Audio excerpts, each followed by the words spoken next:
one, get exit ready in 3 steps. So we've got a short slideshow here to go through with you. Obviously, any questions, by all means, please let me know. Happy to take them as we go or at the end, and then we'll be in touch afterwards. So just a short background on myself. I'm David Carter, CEO of Absolute Financial Group. We are a recently launched consolidator in the UK IFA space.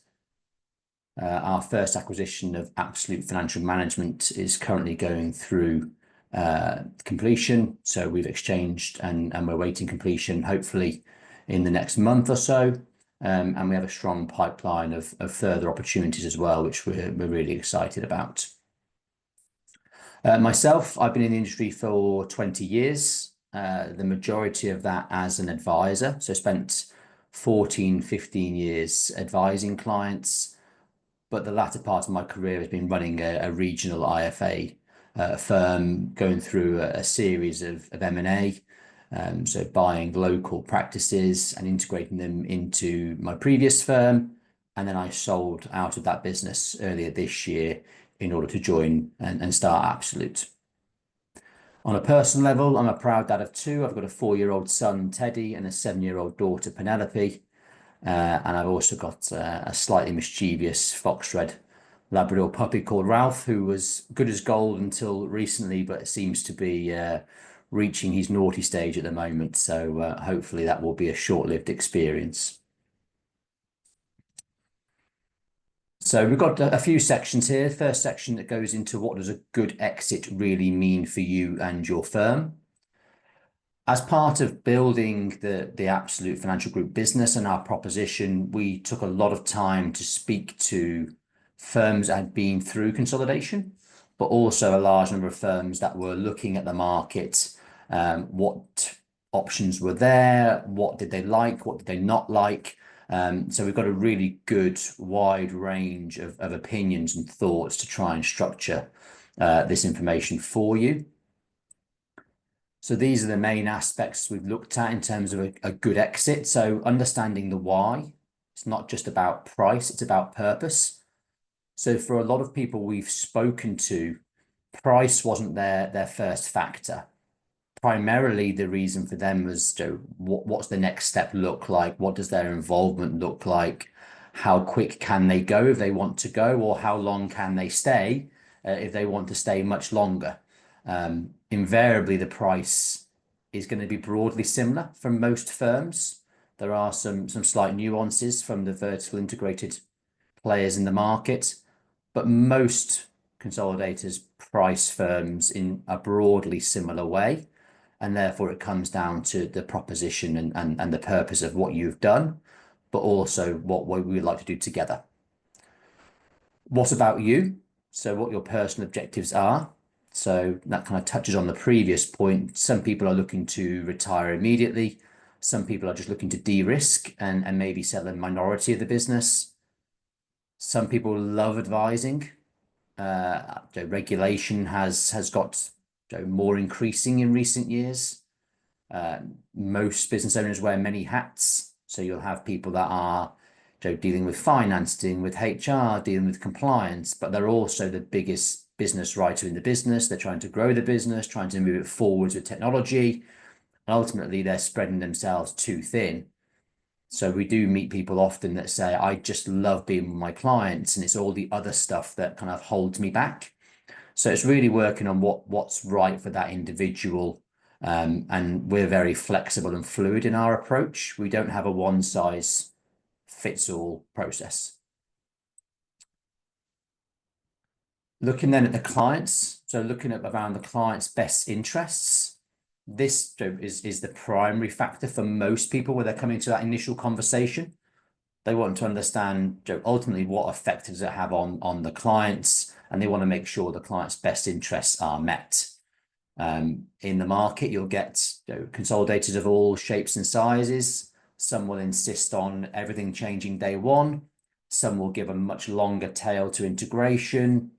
Some will insist on potentially fee increases early in the process, perhaps a movement of assets to an internal platform or an internal investment solution. So it's about understanding, Joe, what have you done in the past? How have you built your business? Why have you been successful to date? And how will that carry on in the future? And there isn't a one size fits all. It's about what's right for your business and your clients. And only you can make that decision. You know the business better than anyone.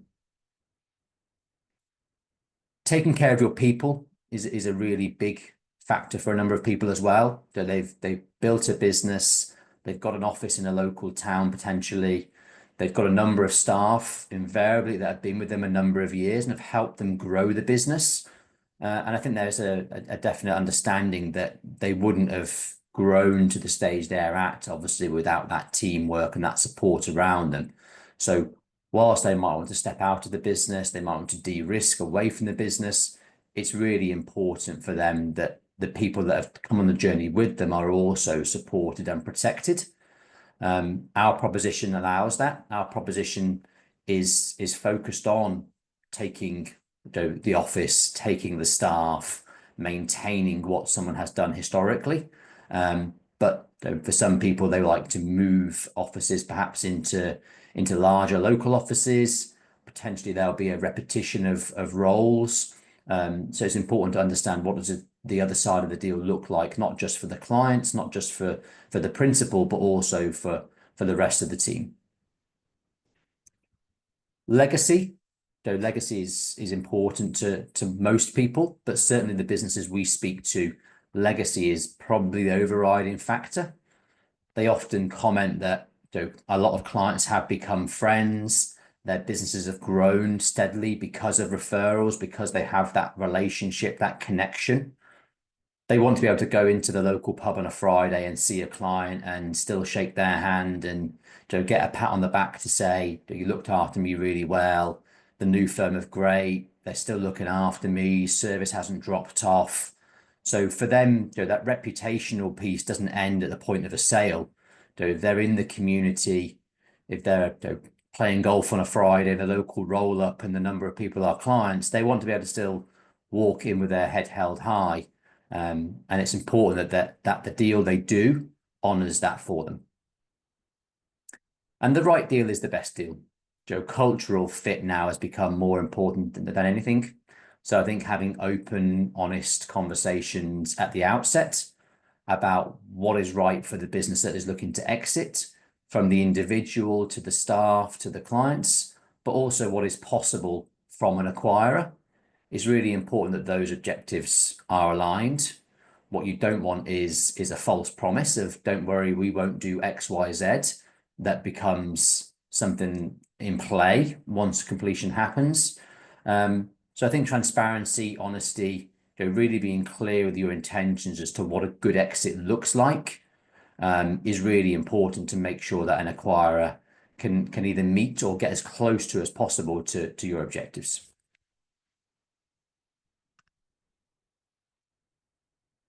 Moving on to part 2, how do buyers value financial planning firms? So these are the key drivers when you're looking at the numbers. So we've taken the sort of the cultural alignment piece first. What we then look at secondly is the numbers. So nowadays, post RDR, a strong recurring income is really important. You want to see that the income is robust, that clients are staying for the long term, they have long relationships with the business. I think initial fees still play a big part in evaluation. So we're looking for businesses that can demonstrate that they are charging initial fees in the first instance, because a number of firms don't charge initial fees nowadays, but also that the initial fees are consistent. And in a perfect world, you can evidence that it's coming organically from referrals. So being able to demonstrate a record that shows X number of clients a year, X amount of assets, and the pounds and pence that generates in initial fees and recurring income. It's not something many firms monitor or sort of record, but organic growth is a really big element when it comes to valuing a business. Clean and accurate data. So that's often generated by the CRM system, whether that is Intelligent Office or Iris or a another. So we're looking for really clear data, particularly now around the annual review servicing. It's really important to see that clients are engaged, they're receiving the services they have signed up to receive, and that does have a big impact on valuation if you can't demonstrate the annual reviews in particular. We're looking for healthy client demographics. So ideally, you don't want an aging client bank. If all of your clients are in their mid to late 70s, that will have a significant impact on your valuation. You're looking for a broad cross-section of people that have established wealth, that are in retirement, clients that are approaching and going into retirement, but also a healthy number of younger clients that are accumulating, and therefore you're growing clients for the future. So we're looking for a cross-section of demographics there. And if you're skewed heavily one way or another, then that could have an impact. So if you've got an aging population, then that suggests that income stream might not last as long as potentially it could do. But equally, if you have a very young demographic, the chances are the average client size will be much lower, and that can also have an impact on valuation. Consistent profitability. So we're looking for businesses that are growing consistently, that can demonstrate year on year. And this goes back to the data and the recurring income point. Many firms can't give us data that says at this point in time, 3 years ago, we had these number of assets, this was our income, this was our households, this is our average client size. Often we get to a point of the conversation now and we're working back through previous data to try and get these data points. It's much easier if you measure them consistently on an ongoing basis annually. In terms of profitability, one of the other big factors we look at is how do we get to the genuine profitability? Often we're looking at an EBITDA valuation, and so businesses will have an element of lifestyle costs within them. So it's being able to demonstrate that any costs that won't be included in the business post-completion are genuine and real, and you can demonstrate that. Compliance naturally is a huge factor. So we're looking for very strong compliance, good governance procedures. Most firms will have some form of third-party support, which will give us more confidence in the processes.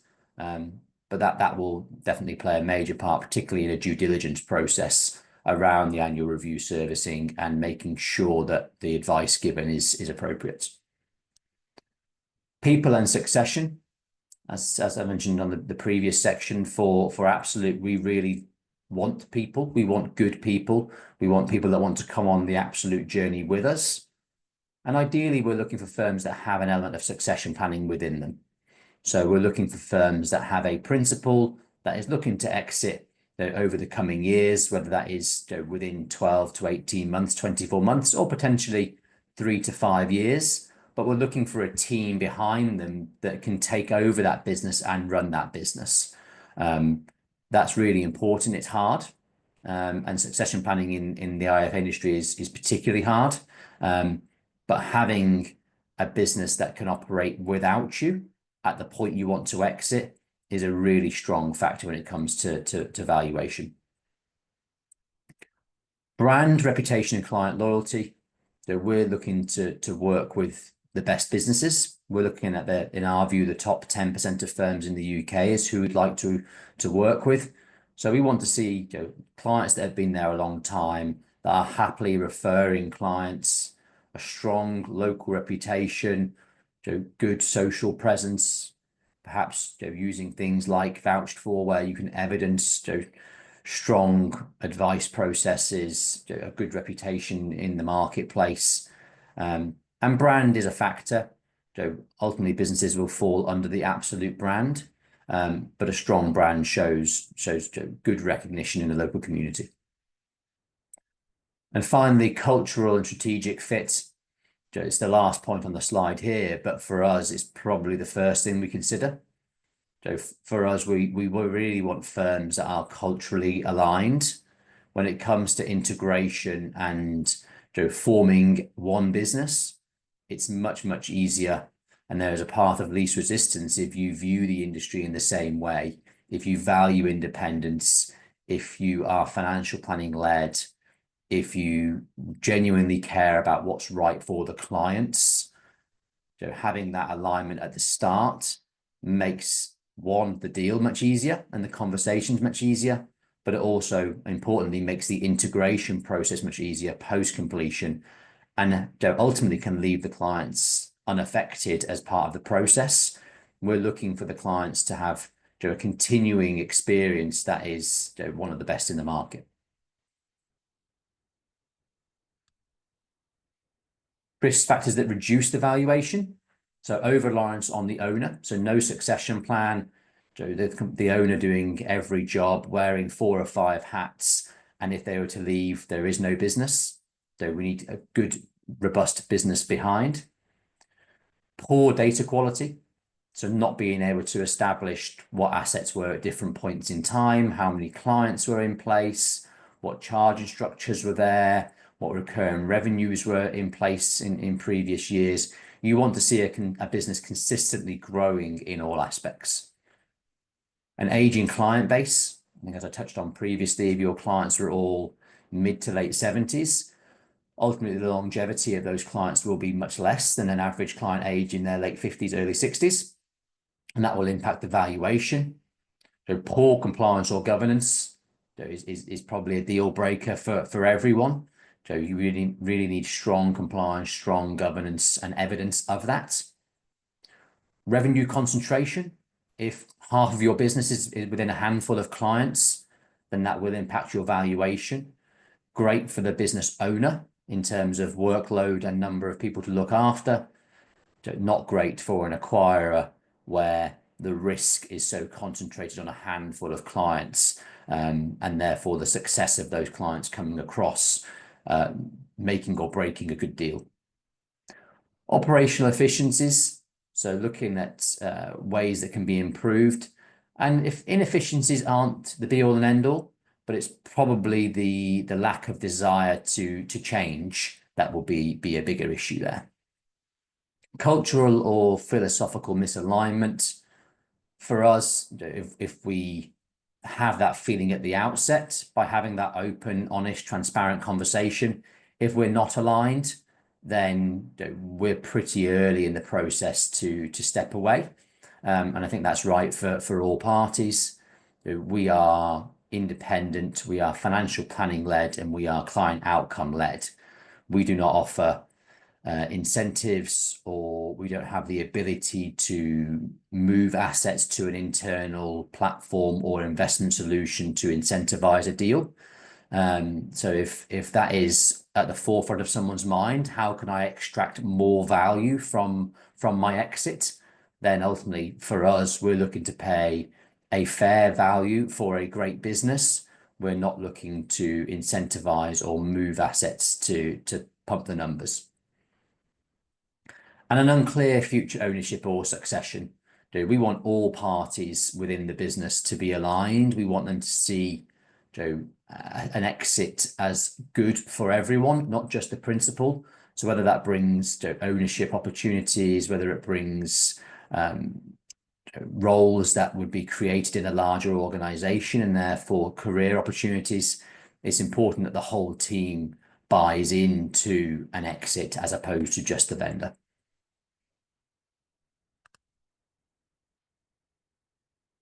Section 3, navigating deal structures and avoiding common pitfalls. So there's a common misconception that there's a headline price and then there's the real value.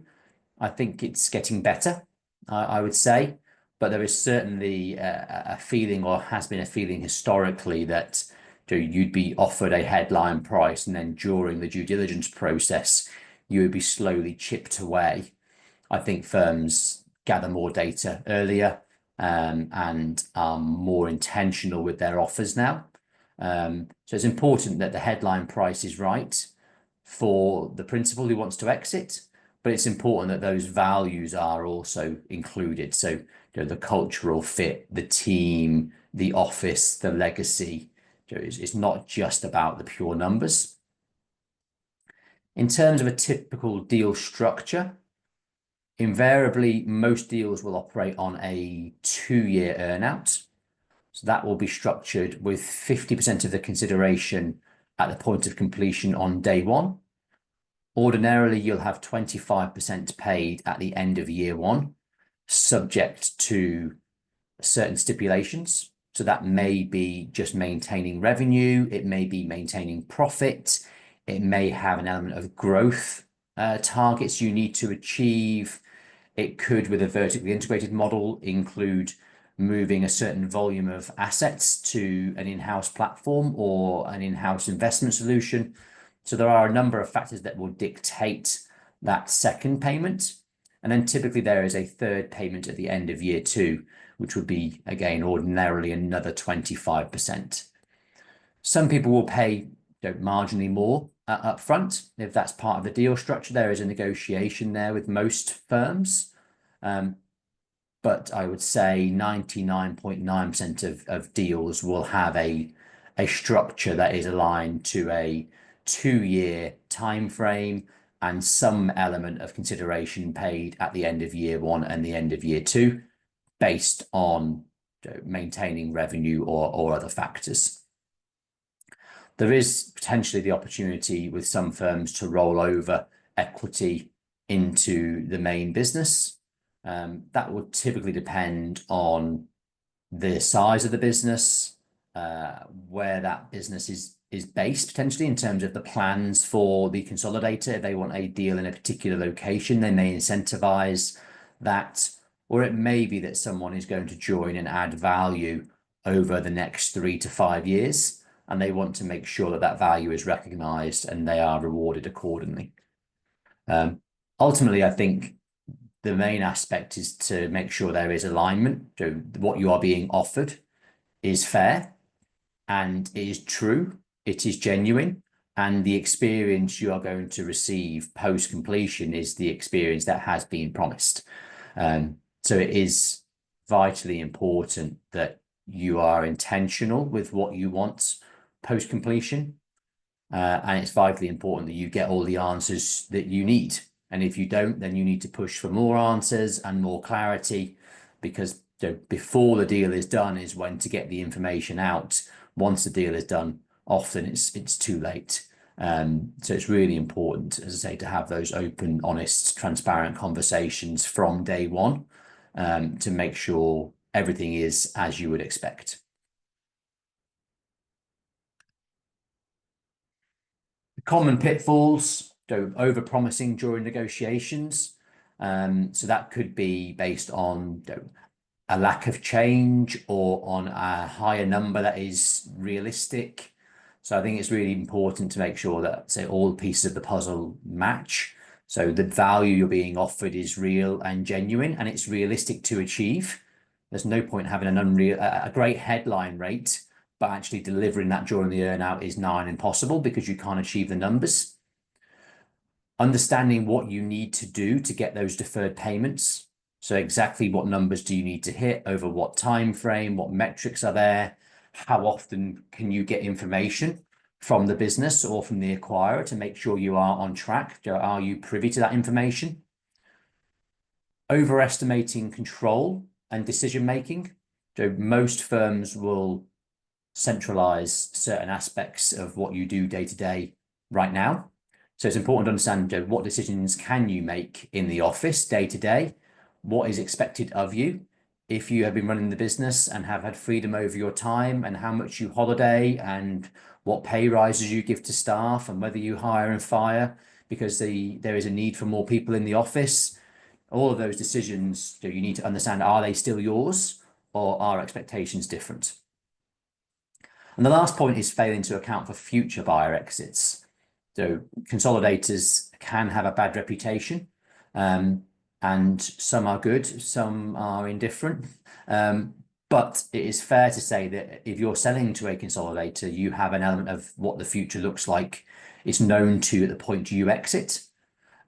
We may move into the consolidation of the consolidators in future years. But right now, if you sell to a smaller local regional IFA potentially, that ultimately they will have their own exit plan down the line as well. So you might think that by joining a smaller local firm, you're avoiding a sale to a national consolidator, but the strong likelihood is that you will sell to them, and then they will end up selling to a national consolidator. So being in control of that step is an option, but it's just something to bear in mind.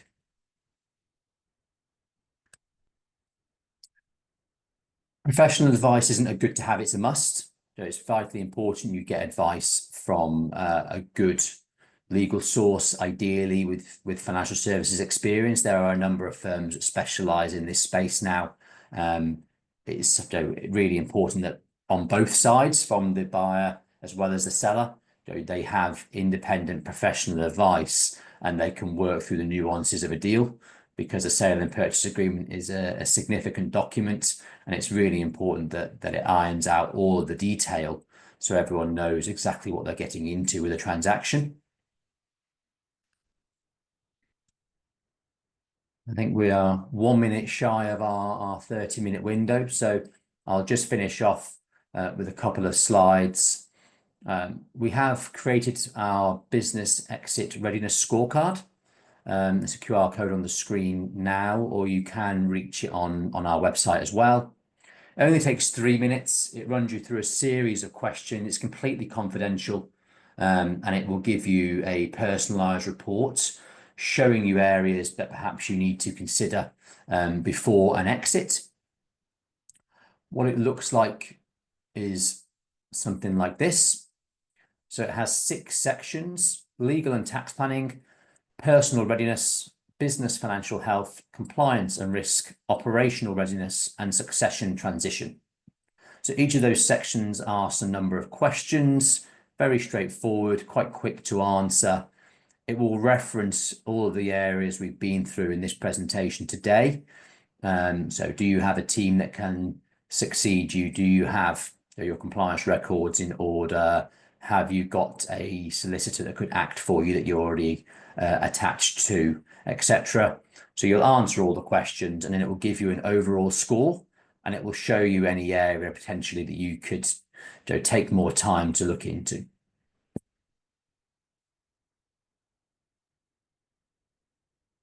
And there's the QR code again. Thank you very much for your time and taking 30 minutes out of your day. If you would like to have a conversation with myself or the team, please do reach out and get in touch, and we'd love to speak to you and have a conversation from there. Thank you very much for your time.